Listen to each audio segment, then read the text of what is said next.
자, 우리 인사합시다. 은혜 받읍시다. 하나님의 은혜가 우리 가운데 충만하게 되기를 주의 이름으로 축복합니다.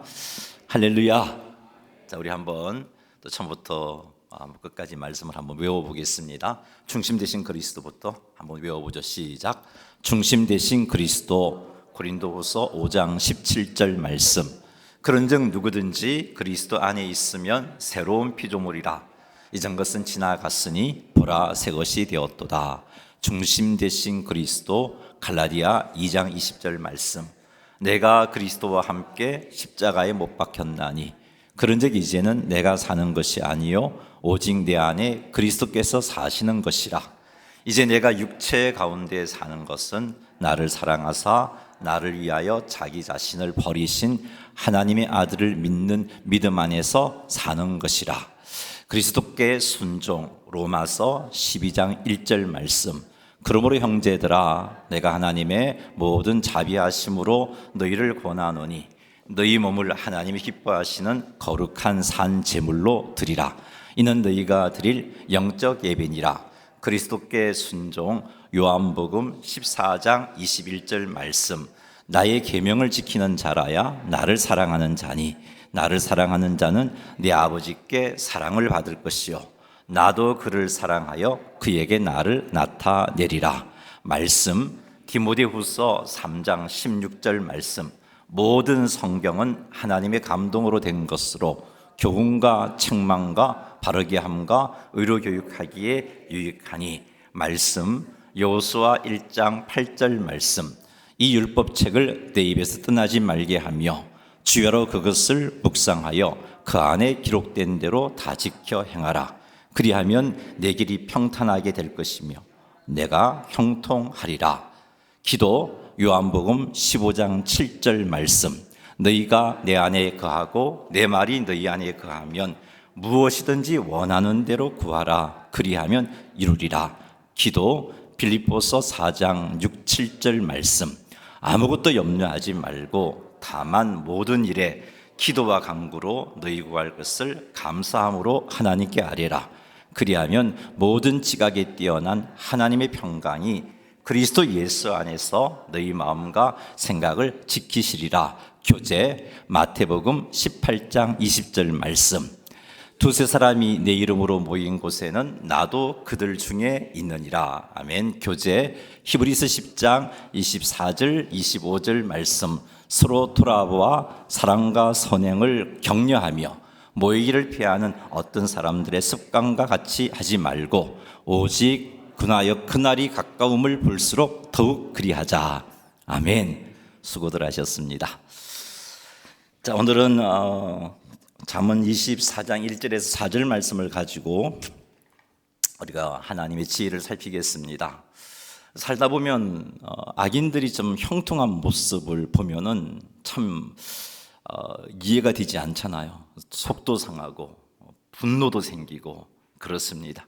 때로는 나도 저렇게 한번 행동해 볼까 그런 생각까지 들 때가 있습니다. 그런 악인들에 대한 우리가 어떤 자세를 갖추어야 하는지에 대해서 오늘 잠언 말씀이 우리에게 교훈을 주고 계시고, 또 하나는 우리 가정, 우리 인생, 우리 공동체가 어떻게 하면 건강하고 행복하고 풍성한 그런 것이 되어질 수 있을까, 그것에 대한 지혜의 말씀이 오늘 우리가 살필 말씀입니다.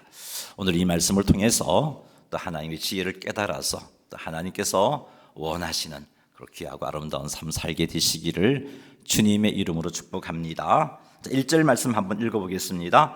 너는 악인의 형통함을 부러워하지 말며 그와 함께 있으려고 하지도 말지어다. 아멘. 우리가 읽은 이 24장 1절 말씀은 세 가지 교훈을 생각해 볼 수 있습니다. 첫 번째 교훈은 악인의 형통함을 부러워하지 말라는 겁니다. 악인은 종종 이 세상에서 눈에 보이는 성공과 번영을 누리는 것처럼 우리 곁에서 그런 존재들을 쉽게 보게 됩니다. 하지만 악인의 형통은 일시적인 것이고 악인은 하나님의 공의로운 심판 아래에 놓여 있습니다. 성도는 이것을 생각할 수 있어야 됩니다. 우리 하나님 살아 계시잖아요. 우리 하나님 공의로우신 분이시잖아요. 우리 하나님 반드시 그 공의에 대해서 그 공의를 이루시는 하나님인 것을 우리가 안다면 우리는 부러워하지도 속상해하지 않을 수 있습니다. 그래서 성도들은 이것을 항상 생각해야 됩니다. 악인의 형통함은 일시적인 것이고 하나님은 공의로 악인을 심판하신다는 것을 항상 생각해야 됩니다. 지금 당장에 보이는 악인의 형통함을 볼 것이 아니라 이들의 형통함은 일시적인 것이고 이들은 하나님의 공의로운 심판 아래에 있다는 것, 이것을 항상 기억하셔서 악인들의 형통함을 통해서 힘이 들 때 하나님의 그 약속 붙잡고 견뎌내시기를 바랍니다. 시편 73편을 보면 아삽은 악인들이 형통한 것 때문에 많이 힘들었습니다. 자기는 나름대로 열심히 산다고 살았는데 하나님 앞에 바르게 살고 말씀대로 잘 살려고 애쓰고 죄와 싸워 이겨내고 그럼에도 불구하고 자기 삶은 너무너무 힘든데 하나님 없다 그러고 자기 마음대로 생각하고 행동하고 자기 욕심을 쫓아 사는 그 악인들이 형통한 모습을 이 아삽이 보니까 너무 힘들었습니다. 왜 저들은 형통할까? 왜 저들은 형통할까?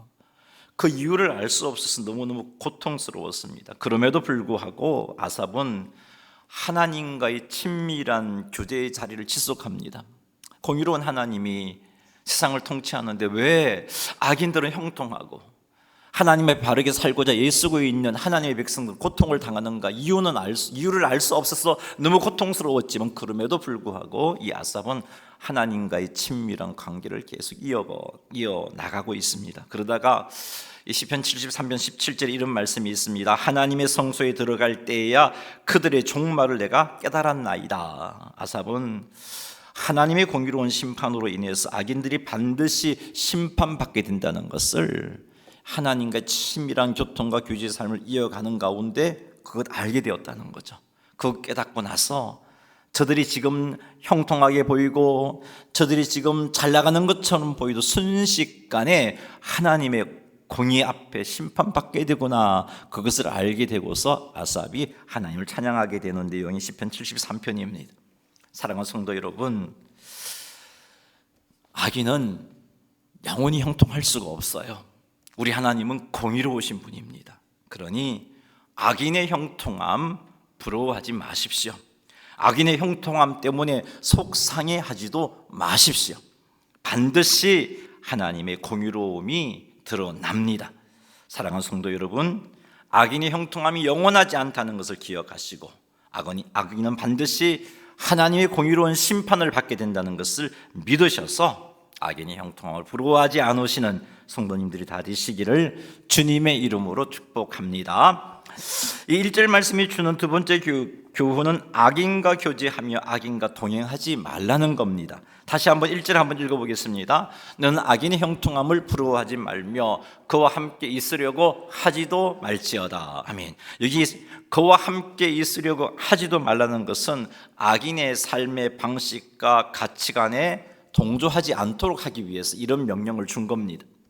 악인이 형통함을 부러워하고 그들과 함께 하다 보면 결국엔 나도 악인들의 죄악에 참여하게 되는 겁니다. 그래서 시편 1편 1절에 복 있는 사람은 이런 사람이라고 말하고 있는데 한번 읽어보겠습니다. 복 있는 사람은 악인들의 꾀를 따르지 아니하며 죄인들의 길에 서지 아니하며 오만한 자들의 자리에 앉지 아니하고. 아멘. 복 있는 사람은 악인들의 꾀를 따르지 않는다고, 죄인들과 함께하지 않는 자다라고 말하고 있습니다. 죄인들과 함께 하다 보면 악인의 꾀를 따르게 되어 있어요. 그건 복 있는 사람이 아니에요. 복 있는 사람은 악인의 꾀를 따르지 않는 사람이에요. 이게 복 있는 사람이에요. 당장 악인의 형통함을 부러워하면서 악인의 방법을 추구해서 내가 성공하면 그게 복받은 거냐? 아니에요. 복받은 게 아니에요. 하나님의 공의로운 심판 앞에 내가 결국은 복이 아니라 하나님의 무서운 진노를 당하게 되어 있는 겁니다. 진정한 복은 하나님과의 관계 속에서 하나님 앞에 바르게 살 때 주어지는 은혜, 그것이 복입니다. 그러니 사랑하는 성도 여러분, 악인들과 함께 하지 마십시오. 그들의 삶의 방식, 그들의 가치관이 당장에 우리를 성공할 것처럼 그렇게 보인다 할지라도 따르지 마십시오. 이렇게 하는 것이 성도의 지혜이며 올바른 성도의 삶입니다. 세 번째 교훈은 이 잠언 24장 1절이 우리에게 주시는 세 번째 교훈은 하나님의 공의를 신뢰하라는 겁니다. 하나님께서 악인을 심판하시는 공의의 하나님이심을 믿으라는 겁니다. 그렇습니다. 성도는 악인들의 형통함을 보고 속상해하거나 낙심하지 말아야 됩니다. 눈에 보이는 결과로 판단하지 말고 하나님의 약속과 공의에 근거해서 보아야 합니다. 사랑하는 성도 여러분, 그러니 악인의 형통함 부러워하지 말고 그 형통함을 보고 낙심하지도 말고 속상해하지도 말고 반드시 하나님의 공의로운 심판이 이루어진다는 것을 믿으시기 바랍니다. 악한 길, 세상의 방법을 따르지 말고 거룩한 삶을 사시기 바랍니다.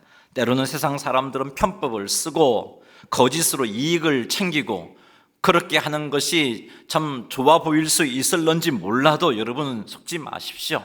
그게 우리를 진정으로 행복하게 만드는 길이 아니에요. 오히려 우리를 힘들게 하는 겁니다. 우리는 그런 삶을 살 자들이 아니라 세상과 구별된 삶을 살아야 할 자입니다.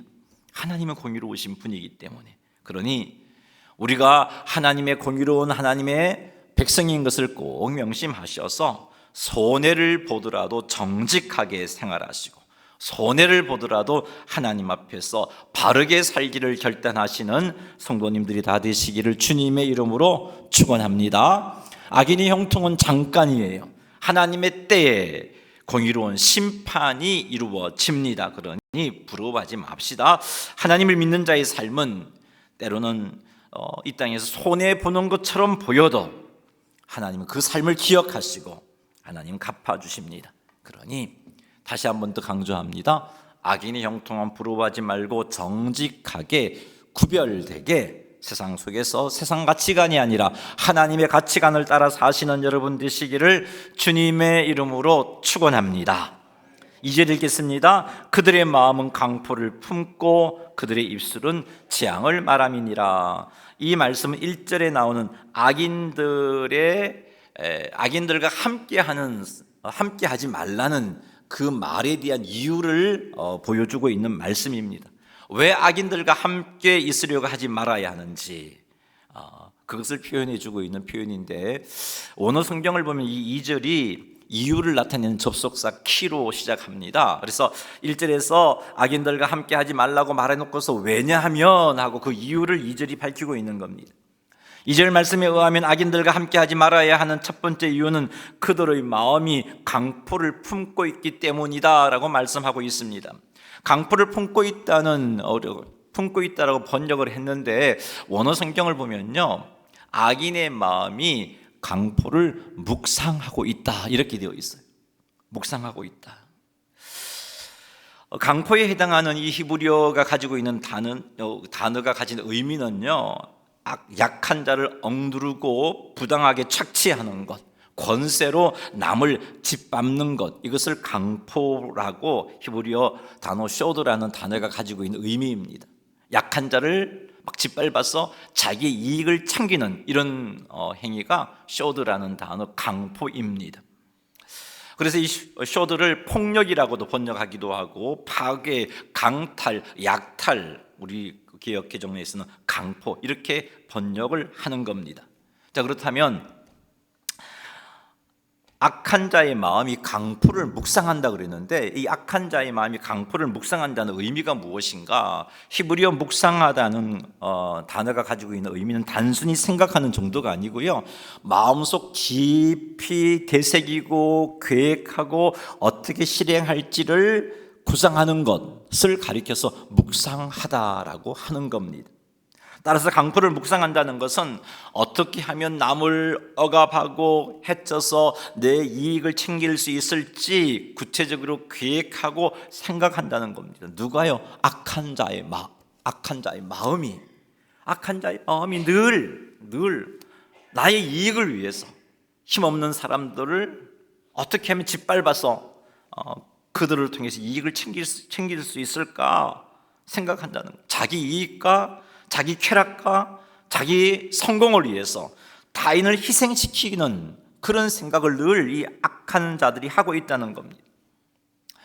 이 악한 자의 마음이 이렇다는 것은, 마음이라는 장소를 우리 성경에서 언급할 때 우리는 항상 지성, 감성, 의지의 장소라 그랬잖아요. 우리 악한 자의 마음이 이렇게 늘 강포를 묵상하니까 그의 지성과 감성과 의지가 이 영향을 받아서 생각하고 행동하고 말하는 것들이 남에게 상처를 주는데 자기 이익을 위해서라면 상처 주고 해코지하고, 자기의 쾌락을 위해서라면 상처 주고 해코지하는 그런 일을 하게 되어 있다는 것을 알 수 있습니다. 그 마음이 강포를 묵상한다는 데에서 우리는 알 수 있습니다.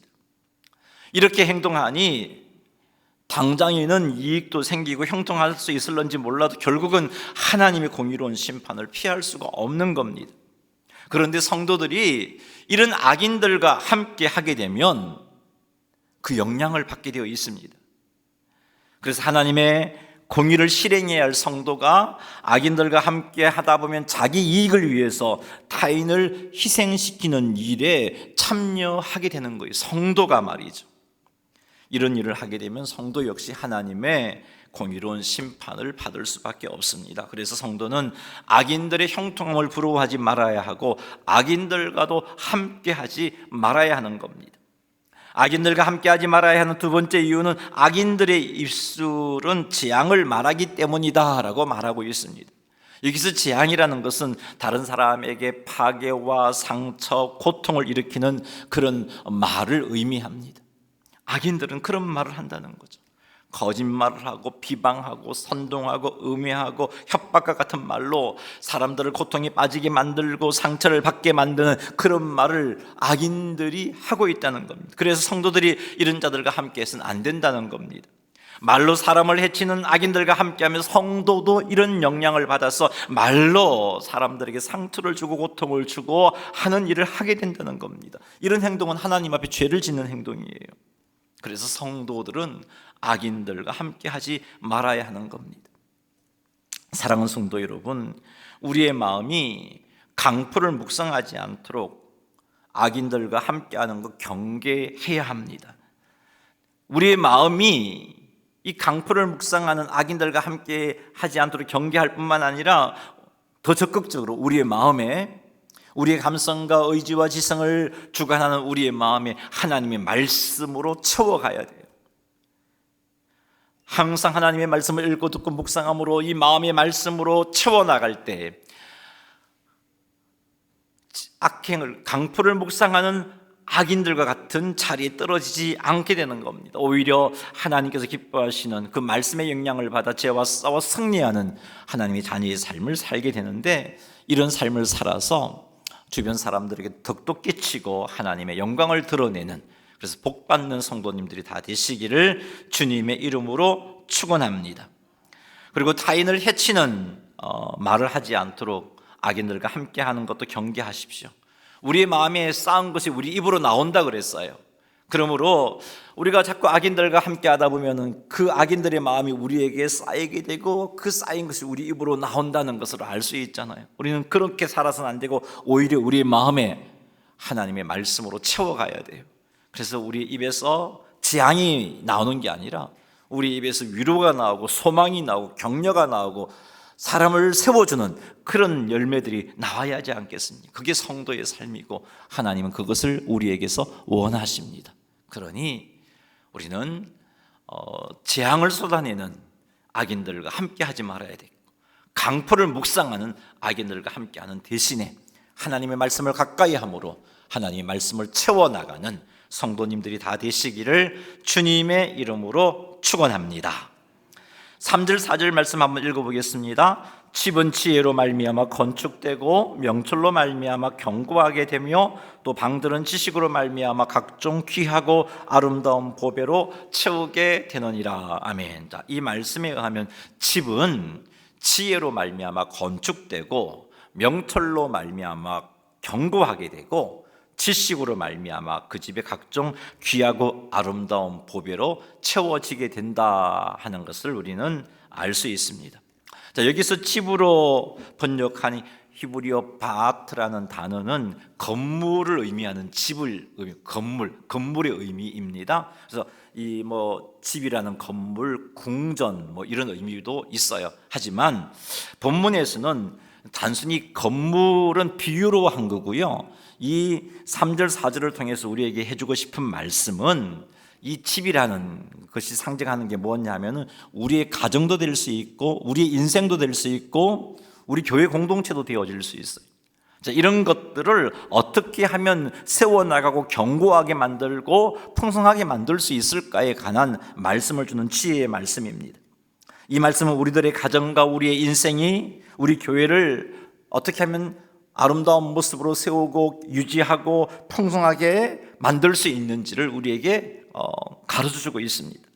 지혜로 말미암아 집이 건축된다는 것은 우리 가정, 우리 인생, 우리 교회가 제대로 세워지기 위해서는 지혜가 있어야 한다는 의미입니다. 지혜가 있어야 내 가정이 바르게 서게 되고, 지혜가 있어야 내 인생이 바르게 세워져요. 내 삶이 바른 삶을 살아갈 수 있게 되고, 우리 교회 공동체도 이 지혜가 있어야 제대로 세워진다는 겁니다. 명철로 말미암아 집이 견고하게 된다는 것은 명철이 있어야 세워진 가정이, 그리고 우리의 인생이, 우리의 교회가 무너지지 않고 끝까지 든든하게 유지되어질 수 있다는 의미입니다. 그리고 지식으로 말미암아 각종 아름다운 보배로 채워지게 된다는 것은 이 지식을 통해서 우리의 가정과 우리의 인생이, 우리 교회가 하나님 주시는 놀라운 선물들, 사랑과 평강과 기쁨과 은혜와 같은 선물들로 채워져서 하나님 보시기에도 아름다운 가정, 인생, 교회가 되어진다는 겁니다. 따라서 행복한 가정을 원하고 제대로 사는 인생을 원하고 건강한 교회가 되기를 원한다면 우리는 지혜와 명철과 지식을 갖추어야 한다는 것을 알 수 있습니다. 그럼 지혜는 무엇이고 명철은 무엇이고 지식은 무엇인가? 본문에서 말씀하고 있는 것은, 지혜는 옳은 것을 알고 그 옳은 것을 실제로 삶 속에서 실천하는 능력이 지혜입니다. 옳은 것을 알고서 그것을 실천하는 능력, 예를 들어서 용서하라는 것이 하나님의 뜻이잖아요. 하나님의 뜻인 줄 알고, 그럼 하나님의 뜻이라면 이게 옳은 겁니다.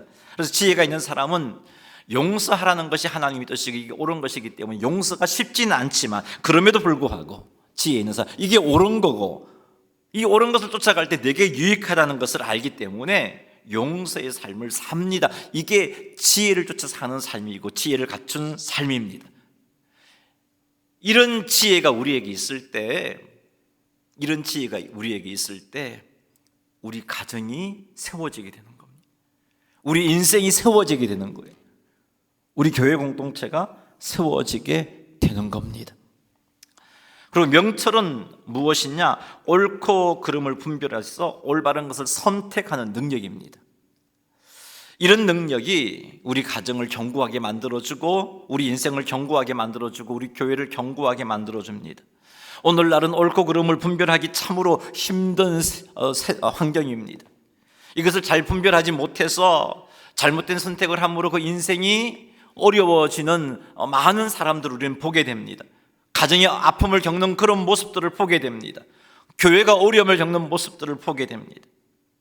우리의 인생과 우리의 가정과 우리의 교회가 건강해지기를 원한다면 이 명철을 갖추어야 돼요. 그래서 정말 험한 세상 가운데 무엇이 옳고 그른지 분별할 수 있는 능력을 갖춤으로 지혜를 쫓아서 그 옳은 것을 분별한 것, 명철을 쫓아서 옳은 것을 분별한 것을 행하는 삶을 살 때 우리 가정과 인생과 우리 교회 공동체가 견고해지는 겁니다. 그리고 지식은 단순히 어떤 책이나 성경을 통해서 알게 된 그런 지식으로 끝나는 게 아니고요.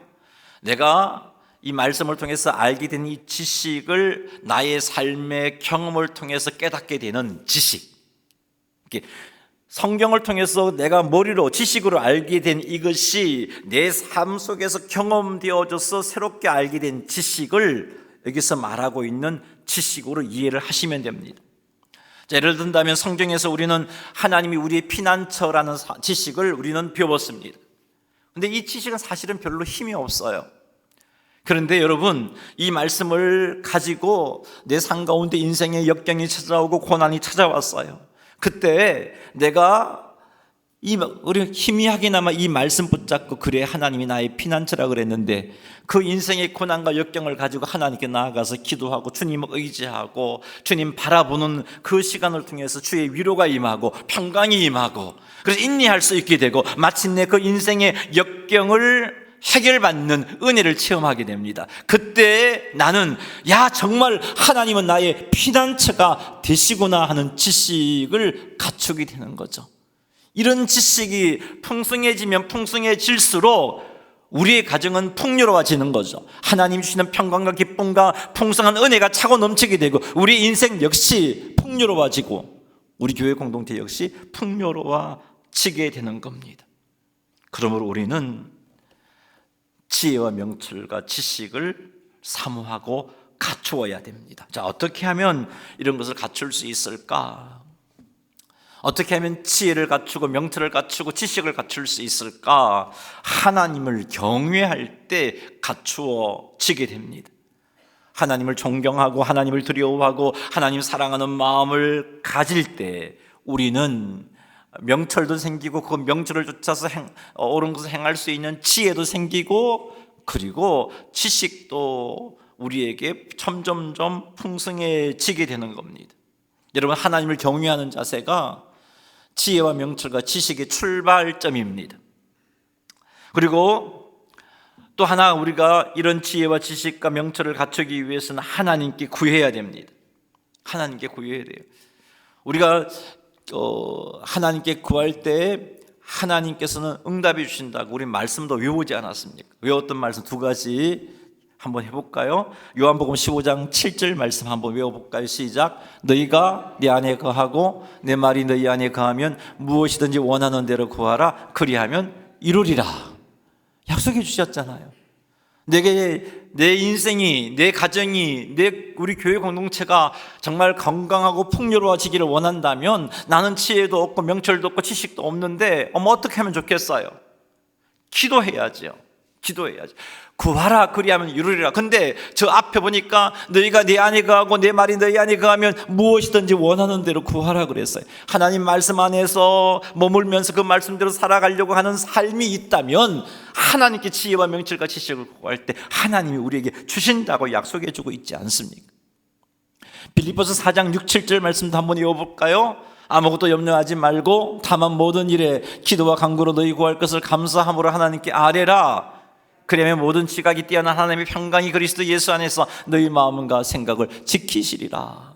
그러니 기도하면 하나님의 평강이 우리의 마음과 생각을 지켜주시니, 그것으로 말미암아 우리에게 지식이 갖추어지고 명철도 갖추어지고 지혜도 갖추어지는 겁니다. 그러니 사랑하는 성도 여러분, 하나님께 명철과 지혜와 지식을 간구하십시오. 그래서 이거 갖추어서 여러분의 인생이, 여러분의 가정이, 우리 교회 공동체가 하나님 주시는 여러 가지 풍요로운 은혜와 복으로 충만해짐으로 정말 건강하고 행복한 가정, 인생, 교회가 되시기를 주의 이름으로 축복합니다.